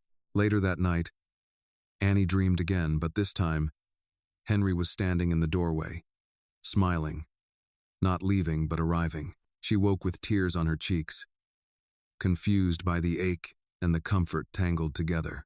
William heard her moving and found her sitting on the bed, clutching the notebook. "Bad dream?" he asked. She shook her head. "Just a lot," he nodded. "That happens. Will Grandpa come back?" she asked. "Yes," he said. "He will." "Oh, and you'll still be here?" "Yes." She lay back down, comforted more by the certainty than the words themselves. The next day brought a phone call from Henry. Annie listened quietly as William put the call on speaker. "I walked to the corner store today," Henry said proudly. Slow, but steady. Annie smiled. "Did you rest after?" "Yes, boss," Henry replied, amused. "I rested." After the call, Annie sat very still for a moment, then looked up at William. "Can people have more than one safe place?" she asked. "Yes," he said. "Sometimes they need to." She nodded. "I think I do." That evening, Annie stood in front of the mirror before bed, studying her reflection with a seriousness beyond her years. "I don't look different," she said. "No," William replied. "You don't have to." She smiled faintly. "I feel a little different." He nodded. That's how it starts. 1. As the house quieted, William stood at the window, watching the lights of the city blink on one by one. He knew this phase, this fragile calm, would not last forever. There would be setbacks, doubts, moments when Annie would retreat into herself again. But tonight, she had written her own rule, and for a child who once believed staying meant earning her place, that was a quiet revolution. Annie's first day at the new school arrived wrapped in pale morning light. She stood at the foot of the stairs, backpack on, shoes perfectly tied, posture rigid as if bracing for impact. William noticed immediately. "You don't have to be ready," he said gently. "You just have to go." She nodded. "I can do that." The drive was short. Too short, Annie thought. She watched the buildings pass, counting her breaths the way she'd learned to do when her chest felt tight. At the school entrance, children moved calmly, voices low. No shouting, no whistles. Annie's shoulders eased a fraction. The teacher met them at the door. "Good morning, Annie," she said, using her name as if it mattered. Annie hesitated, then replied, "Good morning." William didn't go inside. He knelt briefly, meeting her eyes. "I'll be here," he said. Same time. She nodded once and walked in without looking back. The classroom smelled like paper and something faintly sweet. The window seat was empty. Annie slid into it carefully. She did not speak much that day. She listened. She observed. She noticed which children talked easily and which stayed quiet. She noticed the way the teacher paused before answering questions, the way silence was allowed to exist without punishment. At lunch, she ate slowly, watching others more than her food. A girl across from her smiled. "I like your notebook," the girl said. Annie blinked. "It helps me remember things." End quote. "That's cool," the girl replied simply, then returned to her sandwich.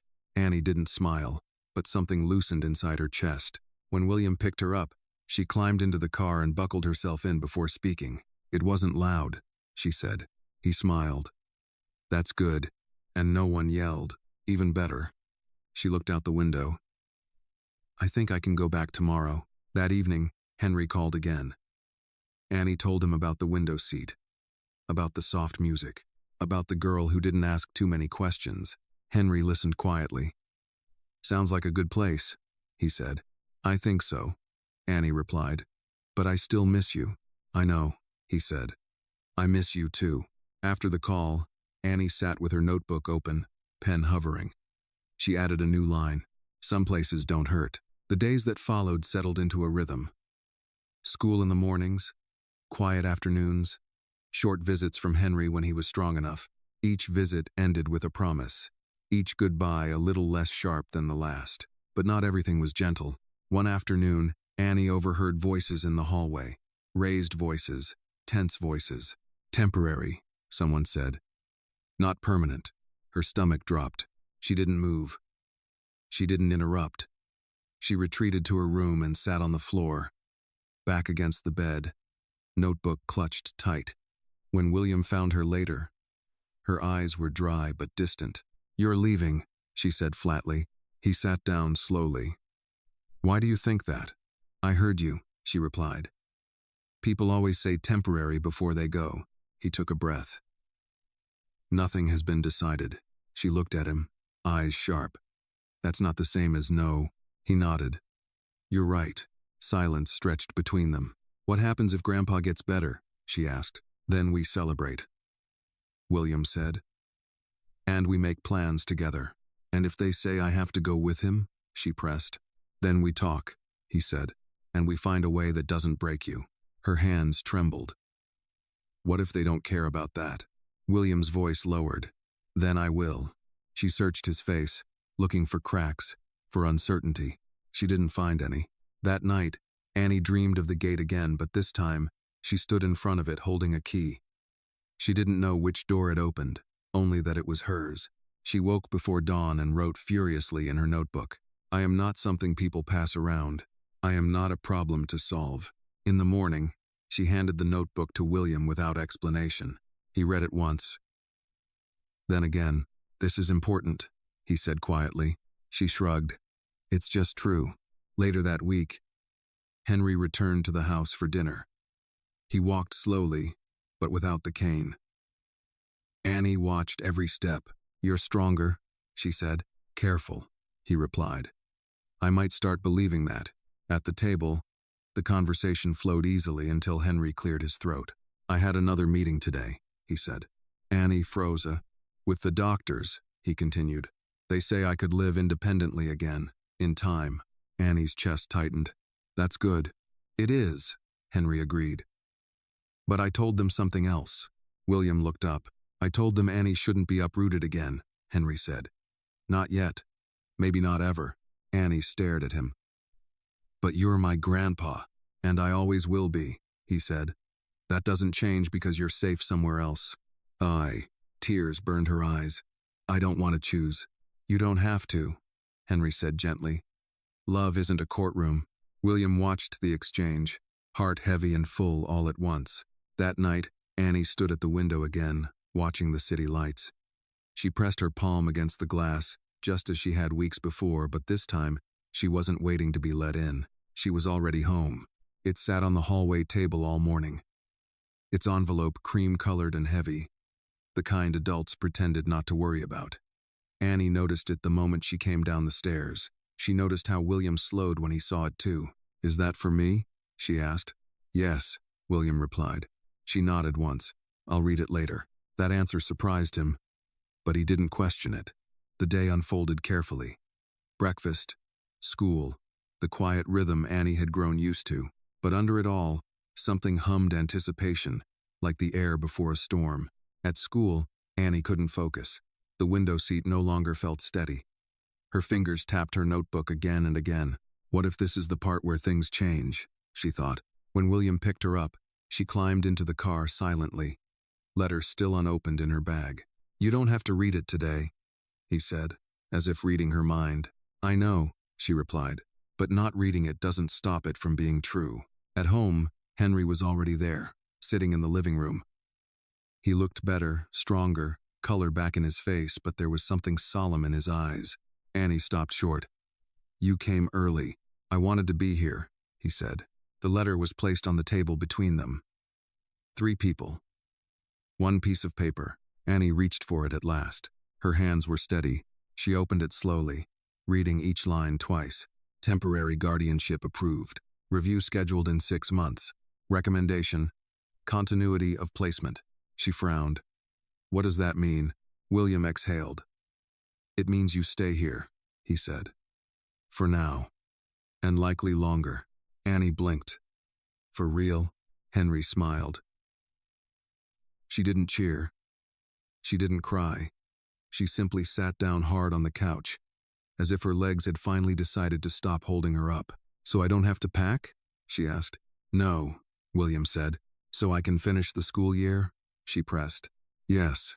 So I can stop worrying every time someone knocks?" Her voice cracked on the last word.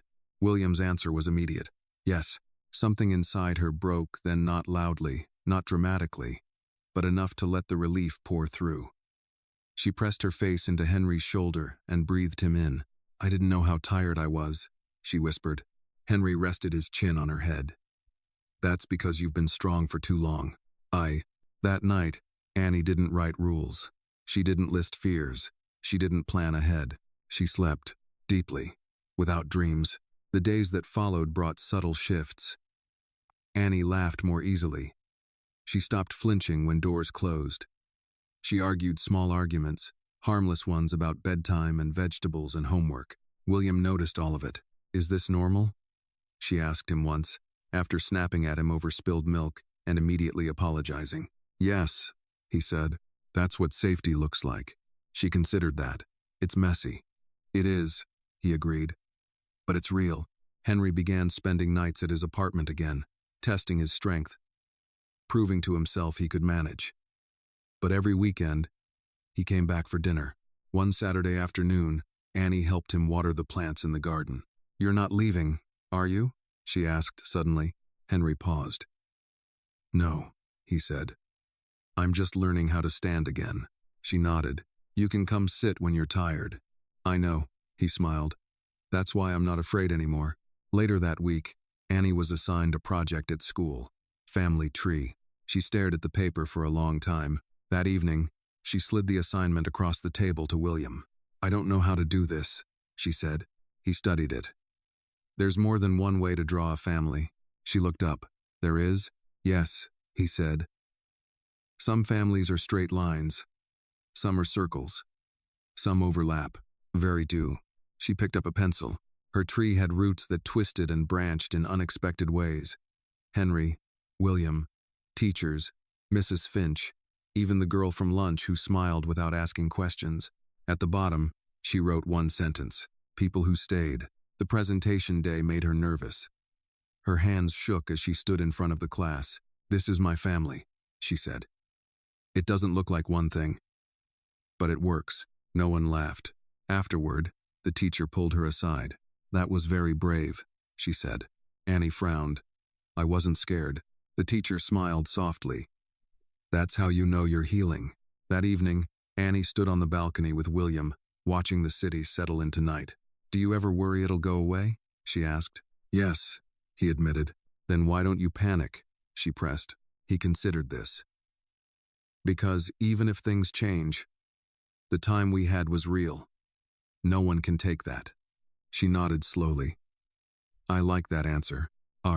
She leaned against the railing, looking out at the lights. For the first time since the night she stood shaking outside a gate, Annie did not feel like she was waiting for something to end. She was already living inside the middle of her life.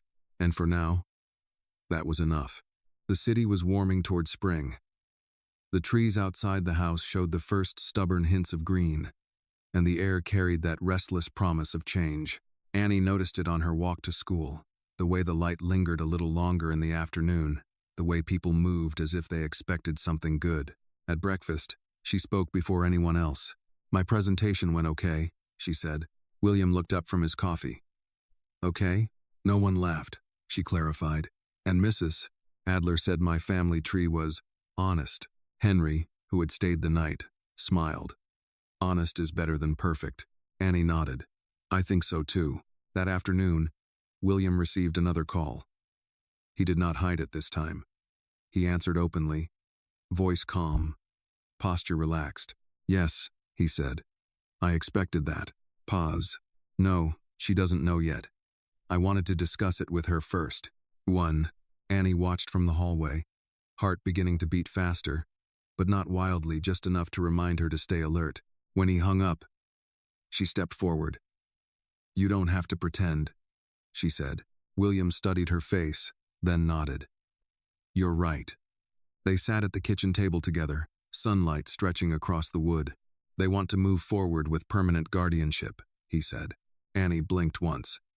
"Permanent means?" "It means no more reviews," he said gently. "No more waiting every few months to see if someone changes their mind." She folded her hands together. "And Grandpa?" Henry cleared his throat. "I was part of the call," he said. "They asked my opinion." Annie looked at him sharply. "What did you say?" Henry did not look away. "I said the truth. That you are safest where you are loved, and that loving you doesn't require owning you." Her chest tightened. "But I'm your family." "Yes," Henry said softly. "And you always will be." "Hey," William spoke carefully. "This doesn't erase anything," he said. "It just gives you stability." Legally, Annie stared at the table, at the faint scratches in the wood, the proof of years of use. "Do I have to decide now?" "No," William said immediately. "You don't have to decide at all today." She nodded, absorbing the permission like oxygen. That night, Annie lay awake longer than usual. She stared at the ceiling, notebook open beside her. The words did not come easily. She thought of the gate. She thought of the window seat. She thought of Henry's promise and William's certainty. Finally, she wrote one line. "Staying doesn't mean leaving someone else behind." The next day at school, Annie was distracted again, but this time not by fear, by curiosity. What would it be like, she wondered, to stop preparing for goodbye? At recess, the girl who had smiled at her during lunch weeks ago sat beside her. "My mom says we might move this summer," the girl said casually. "I don't like it."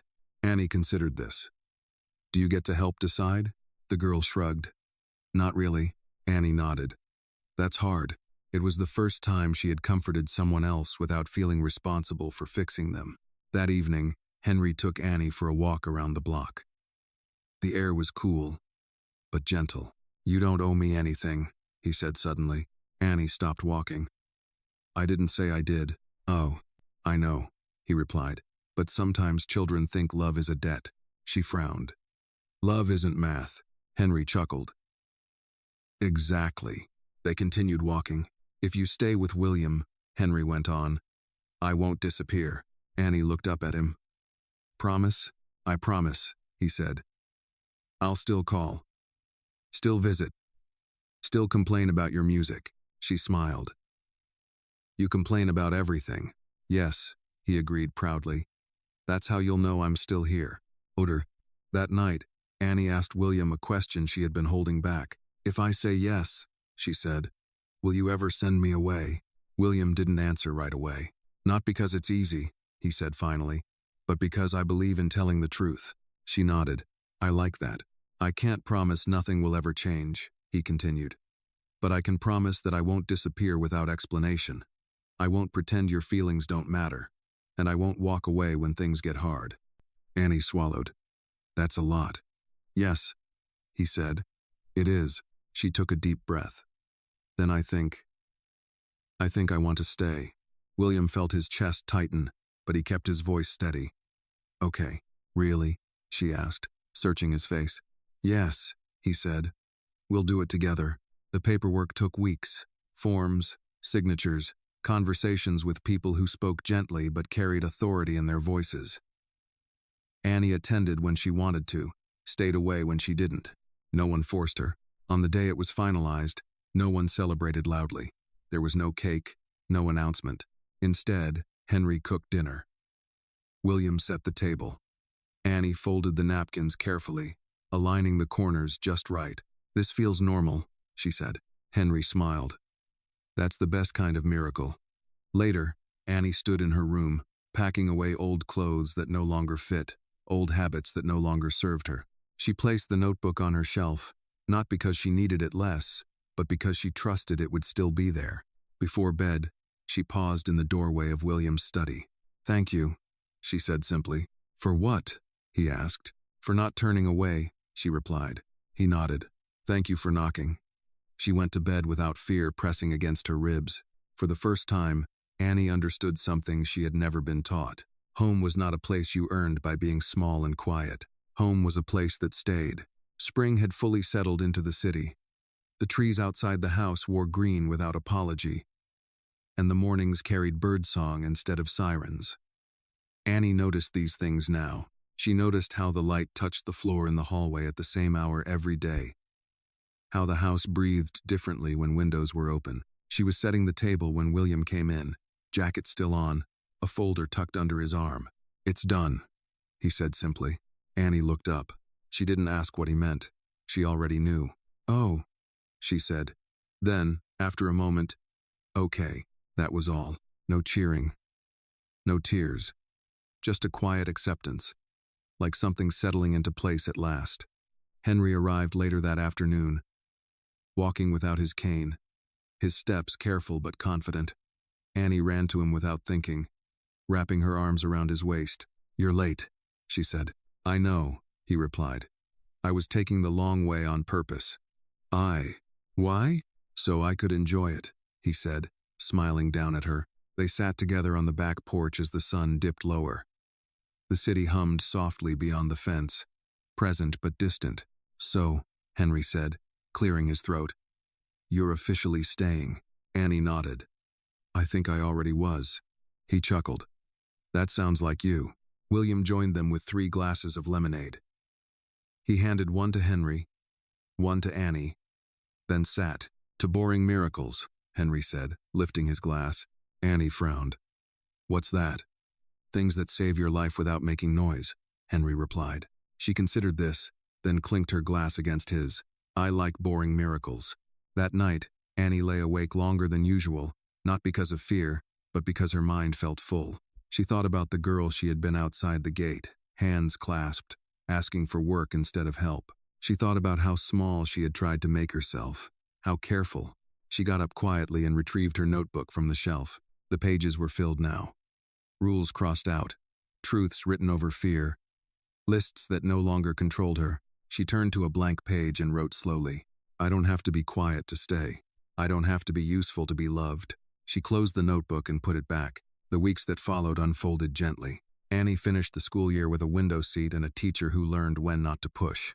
She made one friend, then another. Not fast, not loud, but real.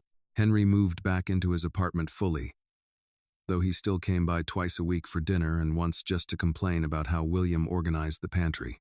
William learned new things too. He learned how to wait through silence without filling it, how to listen to questions that weren't really questions, how to argue with institutions patiently, persistently, without turning bitter. One evening, months later, Annie stood on the same balcony where William often stood alone before she arrived in his life. She leaned against the railing, looking out at the city lights. "You used to think you didn't need anyone," she said casually. William smiled faintly. "I thought needing people made you weak. And now?" she asked. "Now I think pretending you don't need them is what makes you small," he replied. She nodded. "Grandpa says that too." They stood in comfortable silence. "Do you ever think about that night?" she asked. "Yes," he said. "Often. I do too," she admitted. "But it doesn't hurt the same." "No," he agreed. "Because it led somewhere." She glanced up at him. "Not everyone gets that." "No," he said softly. That's why it matters that you did. Inside, Henry laughed at something on television, the sound warm and ordinary.